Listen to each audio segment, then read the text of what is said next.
전 세계 목회자들의 멘토라고 불리면서 동시에 베스트셀러 작가이기도 한 고든 맥도날드 목사님이 자신의 책 하나님이 축복하신 삶에서 어떤 노인이 되고 싶은가 라는 질문을 담은 글을 썼습니다.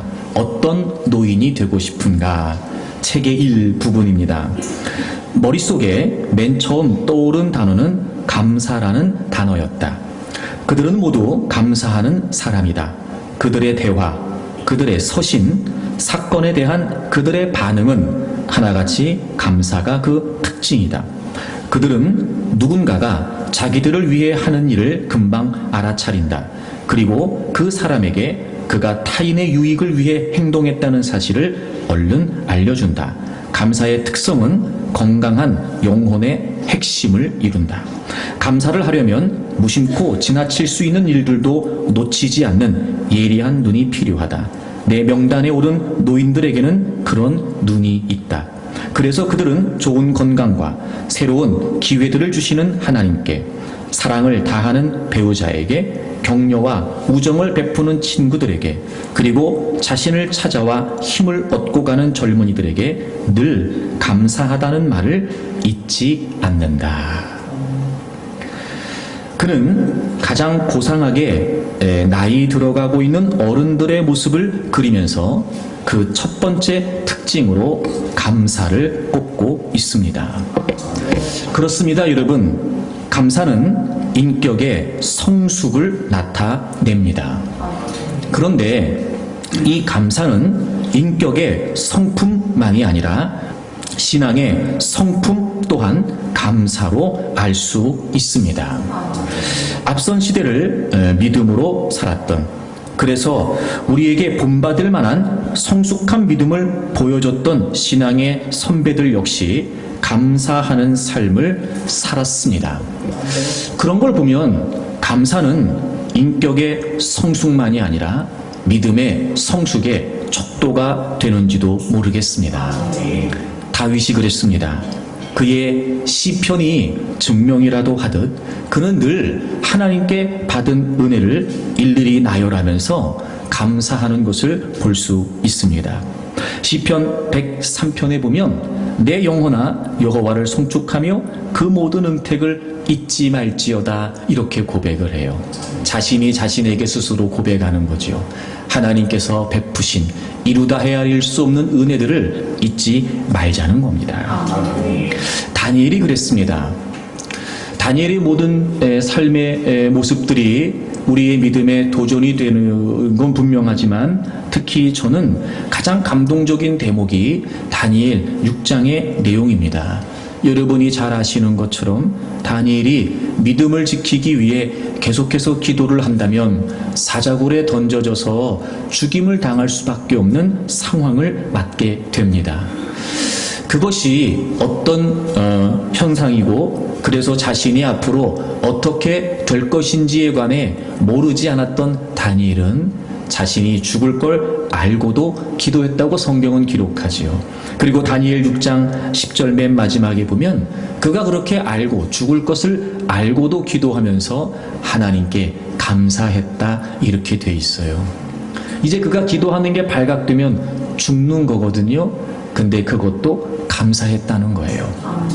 어쩌면 그게 그의 마지막 기도일 수도 있었는데 그는 죽음을 각오하고 기도하면서 감사했다는 거지요. 이렇게 여러분, 많은 믿음의 선배들은 신앙의 성숙을 감사의 삶으로 보여주고 있습니다.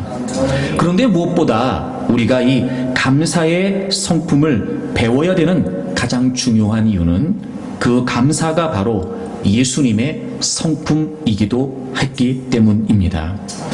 감사는 예수님의 삶의 습관이었고 태도이었습니다. 예수님은 늘 감사로 충만한 삶을 사셨습니다.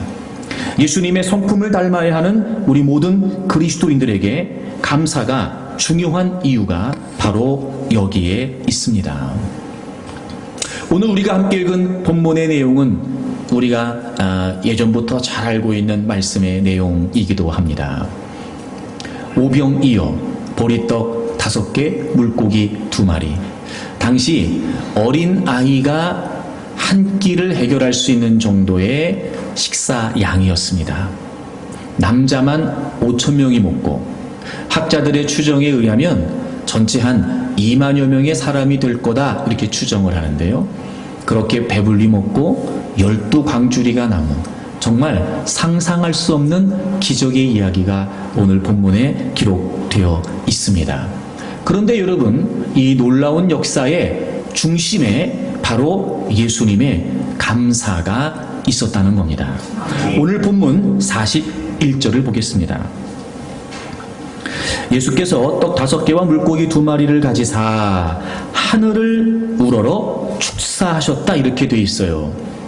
오병이어를 가지시고 나누어 주시기 전에, 거기 모여 있었던 수많은 사람들에게 나누어 주시기 전에 예수님이 뭘 하셨냐면 하늘을 우러러 축사하셨습니다. 여기에서 하늘을 우러렀다는 말은 하늘을 바라봤다라고 하는 의미예요. 특별히 이 표현은 기도의 자세를 나타낸다고 합니다. 그러니까 지금 이 대목은 예수님께서 하나님께 기도하셨다라고 하는 걸 우리가 알 수 있겠지요. 특별히 우리가 주목해야 될 단어는 바로 축사하셨다는 겁니다. 여러분, 여기에서 축사하셨다라고 하는 말은 축복하셨다는 말이 아니에요. 여기에서 축사하셨다는 말은 하나님을 찬양했다 이런 뜻이에요. 그것을 주신 하나님께 송축, 하나님께 감사했다는 의미를 담고 있습니다. 보통 유대인들은요, 어떤 결실이 있거나 또는 음식을 대할 때 이런 고백을 했다고 그래요. 땅이 열매를 내도록 하신 세상의 왕이신 하나님을 송축합니다. 이렇게 그것을 주신 하나님께 감사의 고백을 올렸다고 합니다. 그러니까 지금 예수님께서 오병이어를 드시고 그리고 나누어 주시기 전에 하나님 앞에 감사의 기도를 올리고 계신 거였습니다. 하나님께서 주신 것에 대해 감사의 고백으로 지금 그 하나님께 응답하고 계셨던 거지요. 그리고 바로 남자만 5,000명이 먹고 12강주리가 남는 놀라운 기적의 역사가 일어나게 되었다는 거예요. 바로 이 기적은 예수님께서 오병이어를 드시고 하나님께 감사의 송축을 했을 때 이루어졌다는 겁니다. 그런데 여러분, 오늘 이 대목을 좀 보게 되면 뭔가 좀 이상한 게 느껴지지 않으십니까?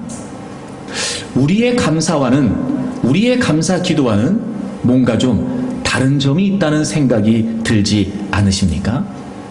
예를 들면 이런 거지요, 여러분. 자, 우리가 식사 기도를 한다고 한번 생각해 보겠습니다. 몇 명이 모여 앉아 식탁에 둘러서 하나님, 우리가 이렇게 먹을 수 있는 음식을 주셔서 감사합니다. 이렇게 지금 기도할 때 우리가 보통 감사 기도 하잖아요, 여러분. 근데 지금 이 상황은 말입니다. 장정만 5,000명이에요. 그리고 보리떡 5개, 물고기 2마리 갖고 있습니다. 이게 감사가 될 수 있는 상황입니까? 지금 이 양은 거기 모여있는 약 수만 명의 사람들이 먹기에는 턱없이 부족한 양이란 말이에요. 그러면 오히려 하나님 앞에 하나님 모자랍니다, 이렇게 기도해야 맞는 상황인데 지금 예수님께서는 감사 기도를 하나님께 올리고 계셨다는 거예요. 인원에 비해 너무 턱없이 부족한 양입니다. 아니, 그런데 도대체 예수님께서 어떻게 이 상황에서 감사의 기도를 올리실 수 있었겠냔 말이에요. 여러분, 우리가 이 상황이라고 생각해 본다면, 그래서 우리가 기도를 한다면 과연 우리는 뭐라고 기도를 할까요? 하나님 감사합니다, 이렇게 기도할까요? 아니면 모자라다고 더 달라고, 그리고 조금 더 나가면 이게 뭐냐고 이렇게 우리가 기도할까요? 여러분, 지금 예수님께서 오병이어를 받으시고 감사 기도하셨던 이 대목은 우리의 감사와는 뭔가 다른 차이가 있었던 겁니다. 이런 거 아닐까요? 주실 것을 주신 것으로 믿으신 거예요. 받은 것으로 감사하는 거 당연히 해야 되는 일입니다. 때로는 그것도 쉽지 않은 경우도 있을 거예요. 그래서 어찌 보면 받은 걸 받은 것으로 감사하는 것도 훌륭한 일입니다. 하지만 오늘 이 어마어마한 기적의 중심에 있었던 예수님의 감사는 그런 감사가 아니었어요.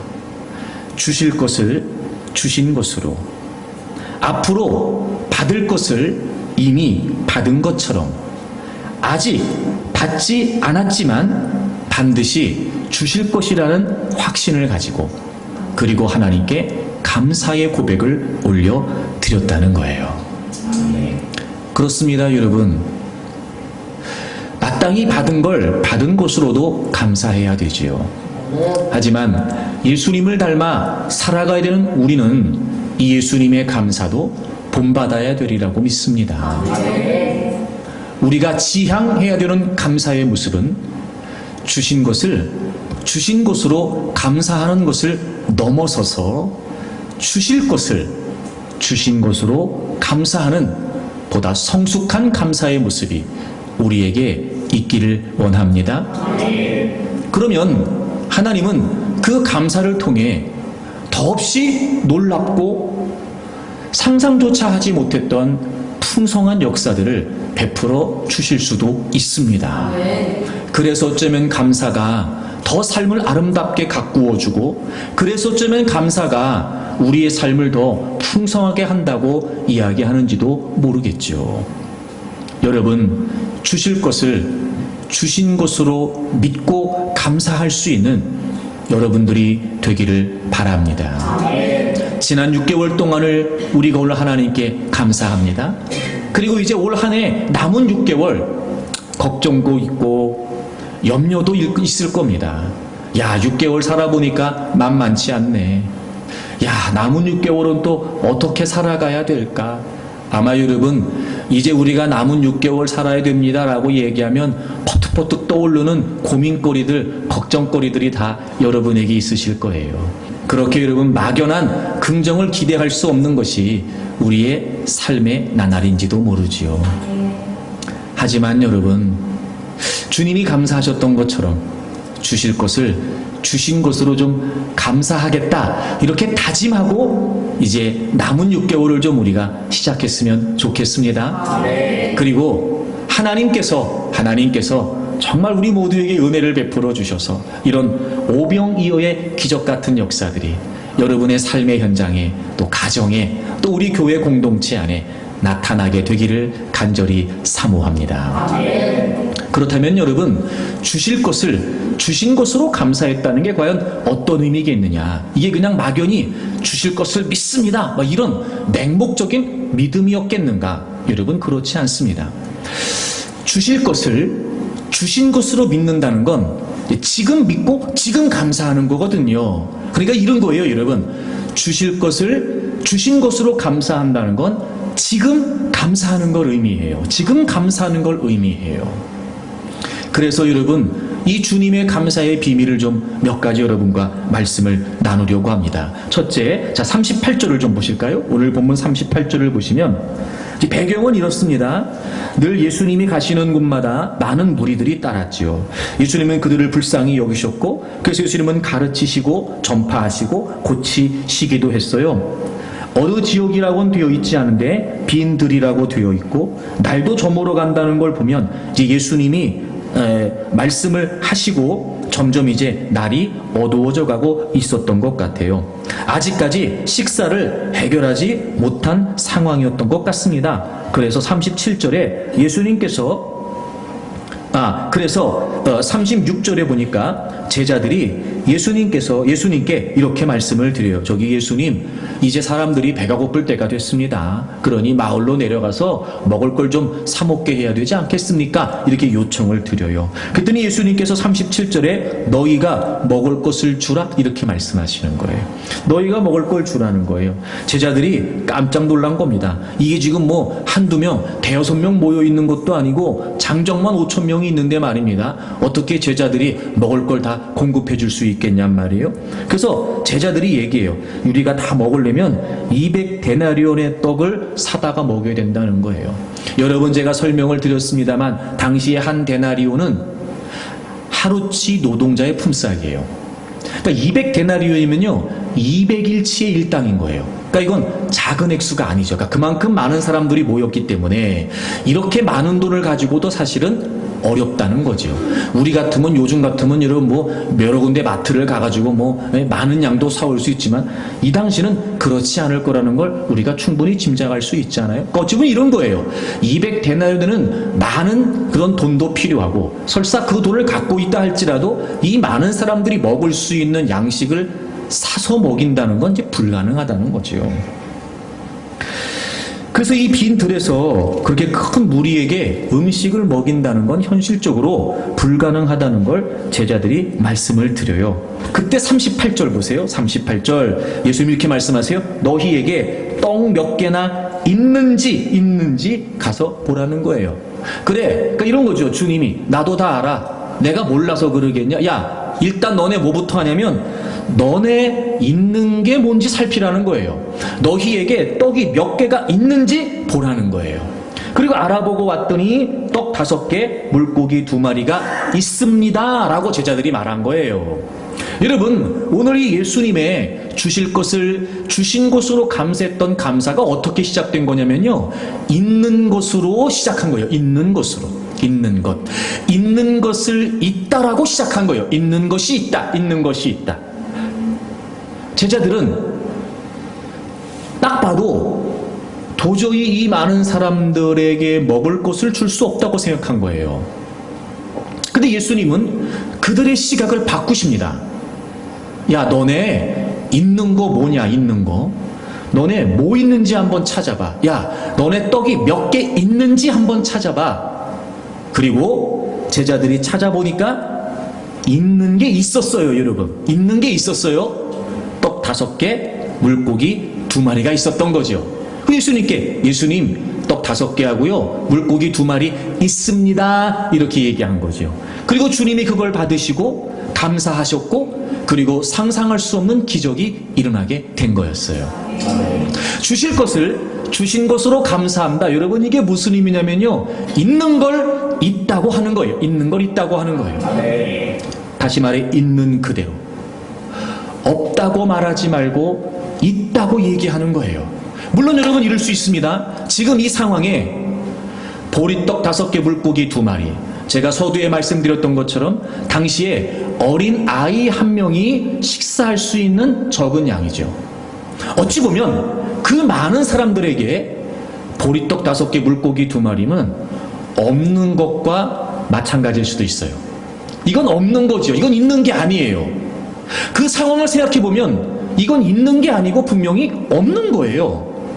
근데 제자들은 없다고 생각했는데 예수님께서는 있는 것을 찾으라고 말씀하시죠. 없다고 생각하면 아무런 일도 일어나지 않아요. 없다고 생각하면 감사할 수 없다는 거죠. 그런데요, 그런 중에도 비록 없는 것과 다름없어요. 없는 것과 마찬가지예요. 그게 하지만 여러분, 있는 것을 있다라고 생각하고, 있는 것을 있다고 고백하고, 있는 것을 있다고 감사하기 시작하면 여러분, 우리가 상상할 수 없는 일이 우리에게도 일어날 수 있다는 거예요. 네. 없다고 하지 말고 있는 걸 찾으세요. 네. 바로 그렇게 예수님께서는 있는 것으로 시작하셨어요. 여러분, 감사는 그렇습니다. 왜 우리가 감사를 놓치는 걸까? 왜 우리가 주실 것을 주신 것으로 믿고 감사하지 못하는 걸까? 지금 있는 것에 마음을 두지 못한 채 지금 없는 것에만 마음을 뺏기고 있는 거예요. 여러분, 물론 맞습니다. 없으니까 없다고 하는 거예요. 또 그 있는 것조차 없는 것과 다름없으니까 없다고 말하는 거죠. 그런데 여러분, 놀라운 사실은 그럼에도 있는 게 있다는 거예요. 아멘. 그런 걸 보면 우리가 믿음으로 산다고 말하면서 우리는 있는 것에 마음을 두고 있는 것에 가능성을 두지 못한 채 자꾸 없는 것에만 영향을 받는 거예요. 없으니까 안 돼. 없어서 못해. 없으니까 이 지경이지. 우린 자꾸 없는 것에만 영향을 받는 거예요. 그러니 감사는커녕 주실 것을 주신 것으로 기대하기는커녕 없는 것 때문에 맨날 원망하고 불평하고, 없는 것 때문에 스스로 위축되고, 없는 것 때문에 기운 빠지고, 없다는 것 때문에 불가능하다고 생각하고 자꾸 없다는 거에만 영향을 받는 겁니다. 주님이 근데 그 시각을 바꾸라고 하시는 거예요. 그래, 없지. 그런데 있잖아, 있는 거 한번 찾아봐라. 있는 거. 그리고 여러분, 있는 것을 있다라고 찾고, 있는 것을 있다라고 얘기하면서 감사하는 것, 여러분, 그것이 주실 것을 주신 것으로 기대할 수 있는 믿음의 역사를 이루어낸다 말입니다. 이게 보니까 여러분, 우리가 생각을 좀 바꿀 필요가 있겠더라고요. 이런 거예요, 여러분. 지금 있는 것에 관해 우리가 왜 자꾸 놓치나 봤더니, 과거에 하나님께서 베푸셨던 은혜를 지금 잊고 있는 거예요. 이런 거죠. 과거에 하나님께서 베푸셨던 역사를 지나간 사건으로만 생각하는 거예요. 근데 여러분, 그래서 우리는 과거에 베푸신 은혜를 잊어요. 그런데 놀라운 건 그 과거의 은혜가 결과가 지금도 있어요. 그러니까 잊지 말고, 즉 까먹지 말고 있다고 생각해야 돼요. 반드시 하나님께서 우리의 과거의 삶에 베푸셨던 은혜는 지금 그 결과의 흔적으로 남아 있습니다. 그러니까 지금 우리가 살고 있는 삶의 현실에서 부족하고 모자라고 없는 거 맞거든요. 근데 어떻게 감사할 수 있냐? 그럼요. 그런데 어떻게 감사하겠어요? 여러분, 가만히 생각해 보세요. 과거에 하나님께서 베푸셨던 은혜, 이미 베푸셨던 은혜가 있었기에 그 은혜가 지금도 흔적으로 있는 것이 있단 말이에요. 그러니까 과거의 은혜는 과거로 단절된 게 아니에요. 우리는 그 사건을 잊었을지 모르지만, 그래서 과거의 은혜가 과거로 끝난 것이 아니고 사실은 지금 그 결과가 있단 말이에요. 예를 들어 지난날 질병 때문에 괴로움과 질병 때문에 아픔을 겪고 있었어요. 그런데 하나님이 애절한 기도를 들으시고 우리의 질병을 치료하셨다. 그럼 그건 과거에 베푸셨던 은혜잖아요. 그렇죠? 치료하셨다는 거예요. 그래서 그 은혜의 결과로 지금 내가 건강하잖아요. 그죠? 그럼 그게 과거의 사건으로 끝난 거예요? 과거의 은혜로 끝난 겁니까? 아니요. 그 은혜가 지금도 있어요. 근데 우리는 그걸 그냥 당연하다고 생각하고, 그것이 그 과거의 은혜가 지금 내 현재의 삶에 있는 것이다, 이렇게 생각하지 못하는 거예요. 여러분, 이게 우리가요, 생각이 이게 잘못된 게 많더라고요. 그리고 그냥 우리는 잊어버렸으니까 없다고 생각하는데, 잊은 것이지 없는 게 아니었어요. 우린 그 과거의 은혜의 사건을 잊었지만 사실 그 은혜는 지금도 있단 말이에요. 그러니 우리에게는 있는 게 있습니다. 옆에 분한테 알려주세요. 있는 게 있습니다. 알려주세요. 없는 게 아니고요, 있습니다. 또 여러분, 지금 당장은 우리가 부족하고 그래서 모자라다고 말할 수밖에 없는 형편일 수 있습니다. 그래서 힘들고 어렵다고 말할 수 있지요. 우리가 생각하기에는 내가 생각하는 그게 좀 있으면 좀 더 수월할 것 같고, 내가 생각하는 그게 있으면 좀 더 편안할 것 같아요. 그러다 보니까 우리는 지금 없다고만 얘기하는 거예요. 지금 당장 없는 것만 얘기하는 거예요. 그런데 여러분, 그럼에도 불구하고 그래서 현재 지속되고 있는 은혜가 한 개도 없나요? 찾아보면 많아요, 여러분. 없다고 말하는 것뿐이고 없는 것만 보일 뿐이지, 아무리 없다, 모자라다, 부족하다라고 얘기해도요, 지금 있는 게 있단 말이에요. 다시 말해, 하나님이 우리의 삶을 돌보시고 하나님이 우리의 삶을 이끌어 가시는 과정에 과거에도 은혜를 베풀어 주셨지만, 사실 여러분, 그 은혜가 과거에만 있는 게 아니고요, 지금도 여전히 지속되고 있는 하나님의 은혜가 있단 말이에요. 그러니까 얼마든지 우리에겐 있어요.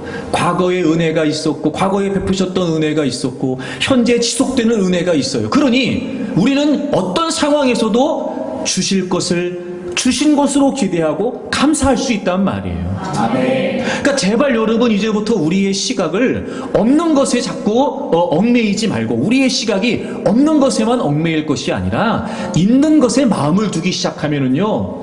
사실 여러분 사람이 그렇습니다.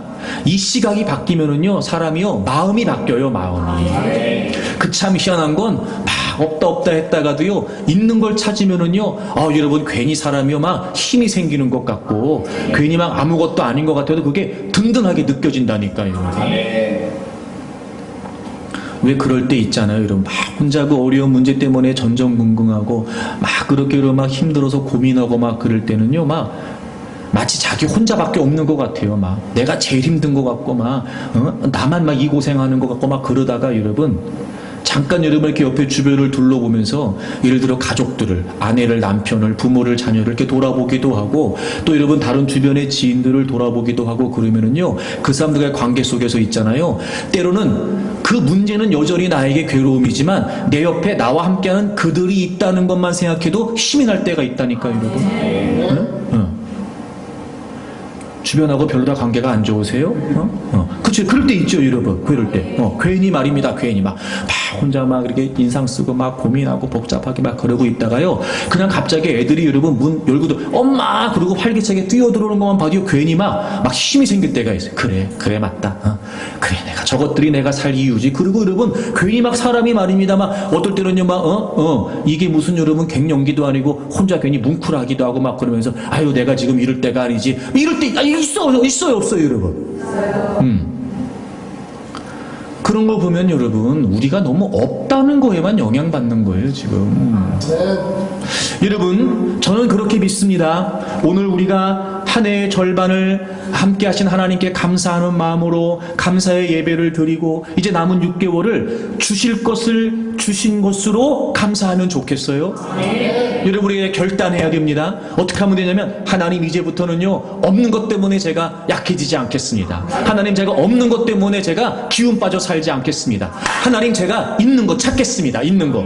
그리고 주실 것을 주신 것으로 기대하면서 제가 믿음으로 제가 살겠습니다. 이렇게 말입니다. 이렇게.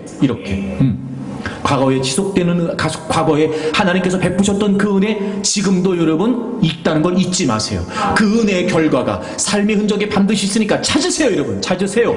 그리고 현재도 지속되는 하나님의 은혜가 있단 말이에요. 그런 여러분 얼마든지 우리는 하나님의 은혜를 기대할 수 있죠. 주실 것을 주신 것으로. 열왕기하 4장에 보면 선지자의 제자의 아내가 엘리사 선지자를 찾아옵니다. 사정이 이랬습니다. 그 선지자를 따라다녔던 제자는 일찍 죽게 되고 아내와 아이 둘만 남은 거예요. 여러분 짐작이 가시겠지만 이 당시에는 여인이 아이들을 데리고 삶을 이어갈 수 있는 상황이 되지 못했어요. 경제활동 자체가 어려웠거든요. 그러니까 죽을 순 없고 아이 둘을 데리고 살다 보니까 이제 빚을 지기 시작한 거예요. 살기도 바쁜데 그 빚을 어떻게 갚겠습니까? 그래서 이제 빚이 쌓이고 급기에 어떻게 되냐면 그 채권자가 아이 둘을 종으로 데려가겠다는 거예요. 실제로 당시에는요 빚을 갚지 못하면은요 그 채주들이 자녀들을 종으로 데려가기도 했다고 합니다. 그러니 남편이 없어서 근근히 살아가는 것도 쉽지 않은데 이제 두 아이를 그 생활고 때문에 진 그 빚 때문에 종으로 다 빼앗게 될 생각을 하니까 얼마나 막막했겠어요. 그래서 여러분 이 제자의 아내가 엘리사를 찾아옵니다. 나 좀 살려주십시오. 나 못 살겠습니다. 내 남편이 당신 제자로 당신의 문화생으로 있다가 먼저 가서 지금 우리가 이렇게 살고 있는데 내가 어떻게 해야 되겠습니까? 라고 이렇게 이야기를 해요. 그때 엘리사가 이 여인에게 이렇게 얘기합니다. 여러분 열왕기하 4장을 좀 찾아보세요. 구약성경 565페이지 열왕기하 4장 2절을 보세요. 엘리사가 그에게 이르되 내가 너를 위하여 어떻게 하랴. 그러면서 돕겠다는 얘기겠죠. 그러면서 엘리사가 그 생도의 아내에게 이렇게 물어요. 네 집에 무엇이 있는지 내게 말하라. 이렇게 있는지 내게 말해요. 너 집에 뭐 있어? 이 얘기 하라는 거예요. 근데 이 여인의 대답이 참 우리가 여러분 좀 주의 깊게 살펴야 돼요. 그가 이르되 계집종의 집에 기름 한 그릇 외에는 아무것도 없나이다 이렇게 얘기해요. 여러분 엘리사가 너네 집에 뭐 있냐라고 얘기했어요. 근데 이 여인이 뭐라고 대답하냐면 기름 한 그릇, 여기서 한 그릇이라는 건 여러분 무슨 항아리를 말하는 게 아니고요. 제가 찾아봤더니 휴대용 병이래요. 그러니까 작은 병이에요. 작은 병. 기름 한 그릇 외에는 아무것도 없습니다 얘기하는 거예요. 여러분 이 차이가 느껴지시는지 모르겠는데 엘리사는 있는 거 얘기하라고 지금 하는 거거든요. 근데 이 여인은 뭐라고 얘기하는 거예요? 없다고 얘기하는 거예요. 지금 없다고 얘기하는 거예요. 너 있는 게 뭐야? 그러면 그냥 기름 한 병 있었네요 이것도 아니고요. 기름 한 병밖에 없습니다. 기름 한 병 말고 나한테 아무것도 없어요. 지금 이 얘기의 강조점은 뭐예요? 없다는 걸 지금 강조하는 거죠. 그래서 엘리사가 그래? 그럼 너 그릇 다 빌려와. 할 수 있는 거 그릇을 다 빌려와. 그리고 문 꼭 닫고 들어가서 아들들하고 같이 그 그릇에다가 기름을 따라라. 그리고 기름을 따르기 시작했는데 놀라운 일이 벌어진 거예요. 빌려온 그릇마다 기름이 가득 차게 되고 엘리사가 얘기해요. 그 기름을 팔아서 빚도 갚고 생활을 해라 이렇게 얘기를 하거든요. 역시 모자랐던 것이 없었던 것이 풍성해지는 상상할 수 없는 기적이 일어났어요. 어떻게 시작됐지요? 이 여인은 없다고 생각했어요. 기름 한 병도 없는 거였어요. 물론 그렇지요. 그렇게 빚을 지고 사는데 그 조그만 기름 한 병이 무슨 의미가 있겠어요? 없는 것과 다름없어요. 그럼 얘기하는 거예요. 기름 한 병밖에 나는 아무것도 없습니다. 영어성에 찾아보니까 nothing이라고 돼 있더라고요. 아무것도 없다는 거예요. 자기는요. 그러니까 기름도 있는 것도 아닌 거예요. 근데 여러분 그렇지 않아요. 기름 한 병이 있잖아요. 아멘. 여러분 이 시각이 바로 저는 믿음의 시각이라고 생각해요. 그리고 그건 단순히 맹목적인 어떤 그런 긍정을 기대한다는 게 아니고요. 맹목적인 어떤 그런 신념을 말하는 게 아니고요. 그 기름 한 병이 아무것도 아니지만 그걸 있다고 여기는 그 시각에서부터 가능성이 시작된단 말이에요. 그런 여러분 없습니다. 이것밖에 없어요. 나는 이것밖에 없어. 이렇게 얘기하지 말고 이제부터는 있는 걸 찾으세요. 있는 걸 있다고 얘기하세요. 그래요. 지금 우리와 형편 여러분의 삶에 그래서 여러분이 감당해야 될 그런 버거운 삶의 무게 앞에 그게 뭘 있는 거겠습니까? 없는 것과 다름없지. 하지만 여러분 그럼에도 불구하고 분명한 건 없는 게 아니라 있는 거잖아요. 그 긍정적인 믿음의 시각으로 감사하기를 하나님이 원하시는 거예요. 있다고 말하십시오. 있는 것으로 있는 겁니다. 여러분 있는 것으로 시작하는 것이고 있는 것이면 충분합니다. 주실 것을 주신 것으로 여러분 있는 것을 있다고 말하는 거예요. 두 번째, 예수님께서 주실 것을 주신 것으로 감사하셨는데 여러분 이게 도대체 어떤 의미일까? 제가 계속 말씀을 드렸습니다만 보리떡 5개 그리고 물고기 2마리. 여러분 지금 남자만 장정만 5,000명이 모였어요. 학자들이 추정하기를 어린아이와 부녀자들까지 합하면 약 2만여 명이 될 거라고 얘기하거든요.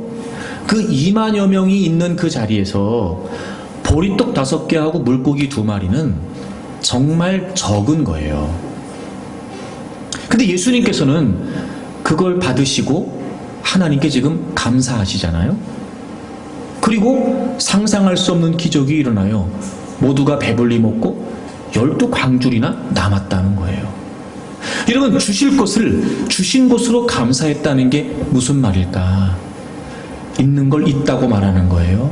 두 번째, 작은 건 작은 게 아니에요. 작은 건 작은 게 아니에요. 이런 거예요. 작은 건 작은 것으로부터 시작하는 거지 작은 건 결코 작은 게 아니에요. 여러분 보리떡 5개 물고기 2마리 어린아이 1명의 식사 양밖에 되지 않는 그 적은 것이 과연 지금 상황에 이런 말도 안 되는 상상조차 할 수 없는 기적의 시작이 될 수 있다고 누가 생각했을까요? 여러분 이런 거죠? 보리떡 5개 물고기 2마리는 분명히 그 상황 앞에 작은 거예요. 근데 그 작은 게 작은 것으로 끝나지 않았어요. 결코 그 작은 건 작은 게 아니었습니다. 그 작은 게요 거기 모여있는 수많은 사람들이 먹고 12광주리가 남은 어마어마한 양의 시작이 된 거예요. 그러니까 작은 건 작은 게 아니에요, 여러분. 그 작은 것 속에 담겨져 있는 소중함, 그 작은 것 속에 담겨져 있는 시작, 그 작은 것 속에 담겨져 있는 가치를 결코 우리가 소홀히 여겨서는 안 된다는 겁니다. 그런데 우리는 작은 것이 작은 것으로 시작된다고 생각하지 않고 작은 것은 그냥 작은 거예요. 그래서 우리에게 있는 작은 것이 사실은 정말 더 소중하고 더 의미가 있을 수 있음에도 불구하고 우린 작은 것이 작은 것으로 시작되는 것이 아니라 작은 것은 작은 것이다라고 단정 지어놓고 그것에 관해 감사하지 못하는 거예요. 그것에 의미를 부여하지 못하는 거예요. 그러니까 주실 것을 주신 것으로 여길 수 있는 믿음이 생길 리가 없어요.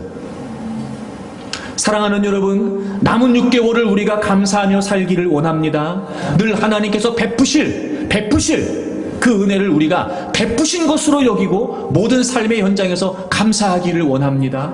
여러분, 그러면 이제 결심하셔야 됩니다. 아, 하나님, 작은 건 작은 것으로 시작되는 거지 작은 건 작은 것으로 끝나는 게 아니었습니다. 그리고 여러분, 아무리 작은 것이라 할지라도 여러분에게 있는 것을 귀하게 여기고 감사하세요. 그리고 그것으로부터 시작하십시오. 그것이 여러분 상상할 수 없는 어마어마한 큰 역사의 출발이 될 수도 있다는 걸 잊지 마세요. 우리가 잘 알고 있는 얘기들 많잖아요, 여러분. 티끌모아 태산 뭐 이런 거 말입니다. 태산에 비해 여러분 티끌은 정말 작은 거지요. 근데 여러분 태산이 그냥 태산입니까? 티끌이 쌓여서 태산이 된다는 거예요. 그럼 여러분 티끌이 작으니까 우스워요?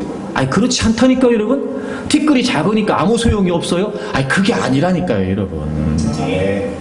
아, 그런 걸 보니까 왜 자꾸 우리가 작은 걸 작은 것으로 단정짓나 봤더니요, 우리의 생각이 또 이게 잘못되어 있는 거예요. 아까 있는 것도 없다고 생각하는 것처럼 이게 작은 거에 대한 우리의 생각이 잘못되어 있는 거예요. 워낙 우리가 이 시대가 크기로 재단되어 버리는, 크기로 규정되어 버리는 그런 가치관 속에 살다 보니까, 아니 조금 심하게 표현하면 이 크기로 재단되는 가치 속에 지배되어 살다 보니까 작은 것은 하찮다고 여기는 거예요.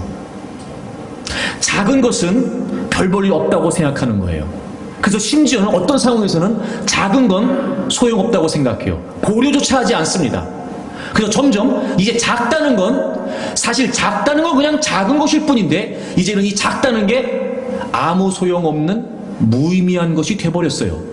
여러분, 우리의 개념이 잘못됐습니다, 지금.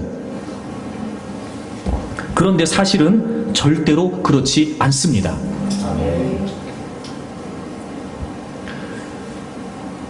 집에서도 여러분 이렇게 하다 보면은요, 여러분 가정주부 같은 경우는 주방용품이 그렇고, 남자들이나 뭐 이렇게 또 이렇게 일하시는 분은 어떤 그런 도구들이 그렇고, 그 눈에 띄는 건 크고 또 화려하고 혹은 막 큼직큼직해서 이렇게 막 그것 자체로, 크기 자체로 존재감을 갖는 그런 것들이 여러분 중요하다고 생각해서 막 챙긴단 말이에요. 근데 왜 그런 경우 없으세요?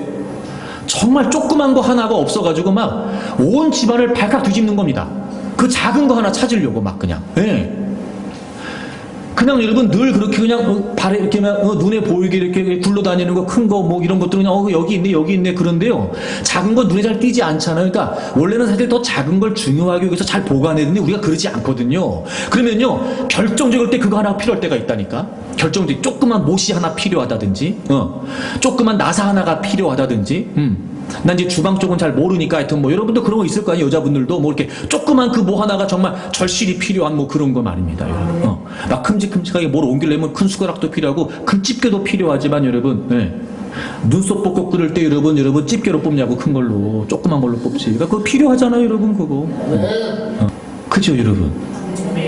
그러니까 우리가 이게 참, 우리는 일상에서 그렇게 살지 않는데요, 정말 작은 것의 필요성을 우리가 절감하고 사는데, 희한한 건 작은 건 그냥 쓸모없는 것으로 우리의 생각이 규정되어 버린 거예요, 이게. 아, 여러분, 이게요, 우리의 믿음의 생활에 자꾸 영향을 미치는 거예요. 그래서 작은 건 그냥 하찮은 거예요. 아이, 뭐 이게 뭐 이까짓 게 뭘? 근데 여러분, 그게 아니에요, 여러분. 주님이 그런 말씀도 하셨죠. 너희들 왜 이렇게 믿음이 없냐? 겨자씨만한 믿음만 있어도, 겨자씨만한. 여러분이 겨자씨가요 얼마나 작은지요 눈에 보기도 쉽지 않대요. 왜 그런 우스갯소리 있잖아요.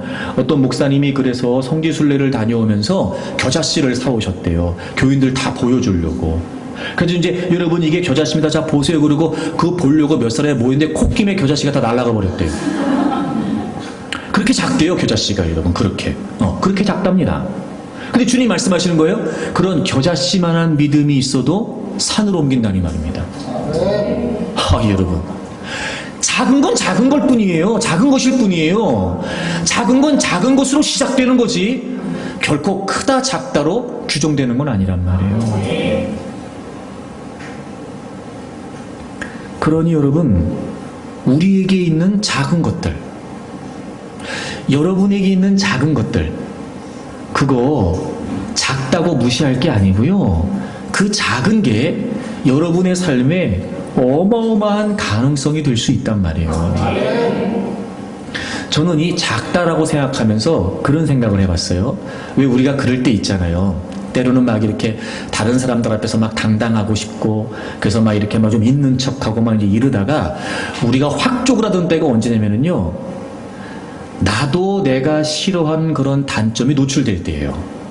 그러면은요, 내가 막 한없이 작아져요. 한없이 막 그냥 마치 이렇게 여러분 왜 풍선에 바람이 한껏 들어갔다가 막 그냥 푹 불다가 그 여러분 손 딱 놓치면은 막 그냥 바람 훅 빠지는 것처럼 그런 것처럼 막 우리가 막 내가 내 스스로 막 괜찮다고 생각하고 내가 막 있는 것처럼 막 남들 앞에서 막 이러고 있다가요, 나도 모르는 사이에 그런 나의 약점이 딱 노출돼 버리면요, 막 그런 모습은 온데간데 없어지고요, 내가 그냥 아무것도 아닌 것처럼 확 쪼그라들 때가 있어요. 그래서 우리는요, 그 단점 때문에, 그 약점 때문에 내가 정말 한없이 보잘것없는 존재라고 여기기 시작하는 거예요. 저도 그럴 때가 많아요. 저도 단점이 많거든요. 근데 그런 마음 들더라고요. 이게 작은 것에 관해 그것이 나의 약점이고 나의 단점이어서 순간 나를 작게 만들 수는 있지만, 우리가 생각을 바꾸면 오히려 그것도 우리에게 소중할 수 있겠다. 예를 들면 이런 거예요, 여러분. 내가 싫어하지만 내가 분명히 알고 있는 그 약점이 있잖아요. 그 단점이, 그것 때문에라도 더 하나님을 찾을 수 있다면 그건 단점이 아니라 장점이에요. 그 작은 게, 그 약점 때문에 우리를 작게 만들었던 그 모습이 오히려 우리가 더 성숙하고 자라갈 수 있는 밑거름이 되기도 하는 거예요. 내가 그 약점이 노출돼가지고 확 쪼그라들었는데, 그렇지 않았다면 내가 그 약점이 얼마나 나에게 위협적인지 느끼지 못했을 테고, 그 상황이 아니었다면 내가 그래서 이 약점을 내가, 이 단점을 내가 어떻게 하면 좀 내가 극복해 볼 수 있을까 노력하지도 않았겠다. 그러면 그 사건 자체는, 그 순간 자체는 정말 나에게 어려움이고 때로는 상처이고 아픔일 수 있지만, 그건 작은 것이 작은 것일 뿐 시작일 수도 있겠다. 내 단점이 극복되고 내 단점이 개선되고, 그렇게 해서 나의 약점이 좀 그런 나의 모자란 부분들이 성숙해져 갈 수 있다면, 그것 때문에라도 더 노력을 하고 때로는 그런 모습 때문에라도 좀 교만하지 않고 겸손하면서, 그래서 매 순간 하나님의 도우심을 구하고 하나님의 은혜를 구할 수 있다면, 여러분 그것도 나에게는 강점일 수 있겠다. 그러니까 여러분, 단순히 크기나 양이 작든, 그게 나의 단점이고 약점이 나를 작게 만들든, 작은 건 작은 것으로 시작되는 거지, 작은 건 작다 하여 아무것도 아닌 게 아니란 말이에요. 보리떡 5개, 물고기 2마리가 그 많은 사람들 앞엔 정말 보잘것없이 작은 거지요. 어쩌면 여러분, 동일한 본문을 기록하고 있는 다른 복음서를 찾아보면 왜 어린아이가 그걸 예수님께 드렸다 이런 표현 나오잖아요. 그걸 드리는 이 아이가 드리면서조차 너무 작다는 걸 알았기 때문에 이거 가지고 여기 있는 사람들을 다 먹일 수 있을 거야 이러고 드리진 않았을 거란 말이에요. 본인도 알지 않았을까요, 여러분? 그런데 그 작은 것이 바로 이 어마어마한 역사의 시작이 됐다는 거예요. 여러분, 주실 것을 주신 것으로 감사할 수 있어야 돼요. 이제 여러분 안에 있는 작은 것, 지금까진 여러분이 평가절하했으며 아무것도 아니라고 소홀히 여겼던 그 작은 것들 있잖아요. 다시 한번 생각해 보세요. 여러분, 그게요, 여러분이 앞으로 어마어마한 역사들을 기대할 수 있는 출발이 될 겁니다. 자, 그런데 여러분, 주실 것을 주신 것으로 감사하고 있잖아요, 지금 예수님께서. 보리떡 5개, 물고기 2마리가 있었으나 없는 것과 다름없었고, 보리떡 5개, 물고기 2마리가 그 어마어마한 사람들에 비하면 정말 보잘것없이 작은 것이 분명했어요. 근데 이 있는 것이 어떻게 있는 것으로 큰 기적의 시작이 됐으며, 이 작은 것이 어떻게 작은 것으로 큰 기적의 시작이 될 수 있었을까? 그것이 지금 예수님의 손에 들려 있어요. 예수님의 손에. 지금 예수님의 손으로 그걸 붙들고 계세요. 예수님께서 그걸 받으신 거예요. 그것이 예수님께 드려진 거예요. 그리고 예수님이 감사하셨고, 그 예수님에 의해 상상할 수 없는 기적이 일어났어요. 주실 걸 주신 곳으로 감사하기 위해 있는 걸 있다라고 말하고, 작은 걸 작지 않다라고 여길 수 있는 건 무슨 의미냐면, 그러므로 우리의 삶의 모든 전폭을 하나님께 맡기는 거예요. 그리고 있는 거예요. 그 있는 게 어떻게 가능성을 가지죠? 주님의 손에 붙들려야 돼요. 없는 것과 진배 없어요. 그러니까 없다고 말하는 거거든요. 하지만 그 있는 것이 주님의 손에 붙들리게 되면, 비록 없는 듯한 우리의 존재감 또한 생명의 주인 되신 하나님께 붙들리게 되면 어마어마한 존재감을 갖게 되는 것처럼, 비록 우리에게는, 우리의 형편에는 턱없이 부족하다고 생각될 수 있는 아주 작은, 소홀히 여길 수밖에 없는 아무것도 아닌 걸 수도 있지만, 여러분, 그게 주님의 손에 붙들리기 시작하면, 그것이 주님께 드려져서 그것이 주님의 손에 들려지기만 하면, 여러분, 아무리 작은 것이라도 엄청난 영향력을 발휘할 수 있게 되는 거예요. 여러분, 있는 걸 찾으세요. 작은 걸 작다라고 말하지 마세요. 그리고 여러분에게 있는 모든 것들, 여러분의 모든 전 존재를, 그래요, 우리는 없는 것 투성이고 우린 부족함 투성이죠. 하지만 여러분, 주실 것을 주신 것으로 기대하면서 우리의 모든 삶의 전폭을 하나님께 맡겨드리세요. 그러면은요, 하나님이 친히 하나님 자신의 거룩하신 뜻을 이루시는 일에, 하나님께서 친히 하나님 자신이 영광을 받으시기 위해 하나님께 드려진 우리의 모든 삶의 전폭을 멋지게 쓰실 겁니다. 저는 앞으로 남은 6개월 동안 또 하나님께서 우리 안에 행하실 일들을 기대합니다. 주실 것을 주신 것으로 감사하면서 살아보자고요. 우리의 모든 삶의 존재를 없는 듯 하지만 분명히 있는 게 있고, 작지만 가능성이 있는 그 모든 것들, 여러분, 하나님께 기꺼이 붙들리기 위해 다 되어 드리세요. 여러분의 모든 삶의 전폭을 하나님께 맡기세요. 남은 6개월 그렇게 살겠다. 하나님, 제가 하나님께 붙들리고 싶습니다. 이 보리떡 5개, 물고기 2마리 아무것도 아닌 것이 주님의 손에 붙들려 놀라운 기적의 역사가 일어났던 것처럼, 하나님, 저는 아무것도 아닙니다. 제가 갖고 있는 것도 아무것도 없고요. 저는 단점 투성이, 저는 약점 투성이, 저는 정말 보잘것 없습니다. 하지만 제가 하나님의 손에 붙들리기를 원합니다. 그리고 하나님, 주실 것을 주신 것으로 여기고 제가 더 하나님을 위해 살기 위해 힘쓰겠습니다. 그렇게 우리의 전 존재를 하나님께 내어드리면, 하나님이 우리를 통해 우리가 상상할 수 없는 놀라운 역사들을 우리를 통해 우리 안에 행하실 줄로 믿습니다. 주실 것을 주신 것으로 감사하면서 남은 6개월 동안 더 크고 위대하신 하나님의 역사들을 기대하면서, 여러분, 우리의 삶에 풍성한 하나님의 역사가 있기를 바랍니다.